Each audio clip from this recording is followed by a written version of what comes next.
Okay, so you start by clicking on the assignment link, and then once that loads, you'll see over here it says file. That's cut off a little bit, but it says file.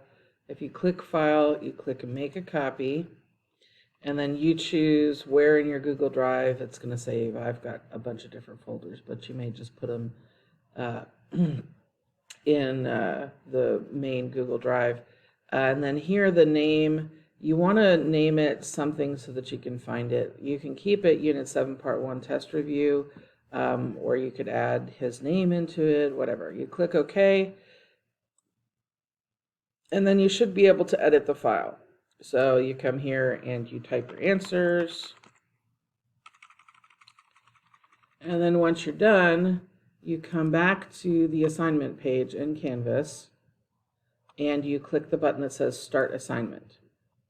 Now normally it'll pull the screen down here so that you can see this part. If you had the file downloaded onto your computer, you could just click Upload File and choose the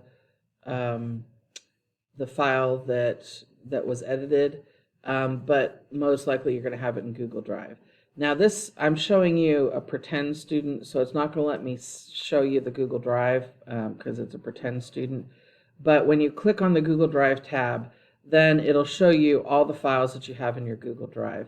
And up at the top is a search bar. So if you're having trouble finding the file, you can just type the name of the file into the search bar. And then once you find the file, you click on the file, and then there'll be a little green button down here that says Submit. You click the green button that says Submit, and then it'll have a red button that says Submit Assignment. And you click that, and then that submits your assignment.